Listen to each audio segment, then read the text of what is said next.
Mabuhay. This is Alexis Fernandez from Davao City. At this moment, it's already past 3 o'clock in the afternoon. Na ako karon din sa Santo Niño Barber Shop. Nagpagupit ko sa akong suki, si Obet Trabero. Suki na ako na siya. This is Obet. Ang Santo Niño Barber Shop located siya sa dating Crooked Road, pero karon Bangoy Street na. Exactly harap siya sa RD Pawn Shop or sa NCC Bolton. So mo ni ilahang services diri sa Santo Niño Barber Shop. Nagagupit sila, nagabalbas.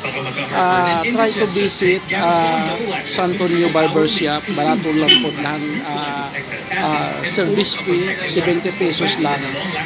Then naapon sila massage. Aside sa massage o gupit bed, unsa pa ang inyong service diri. Klase-klase ilang gupit na ay slash, cut, buhok, o CMT cut, or pang-police type, na sila diri. Kompleto sila. Napos sila skinhead, na sila blower, daghan. Try to visit Santo Niño Barber Shop. Thank you everyone. Thank you for always following me and watching my video clip, my Facebook Reels. Continue to like and to share and continue to subscribe my YouTube channel and to follow my Facebook Reels. God bless everyone. 5 pesos na.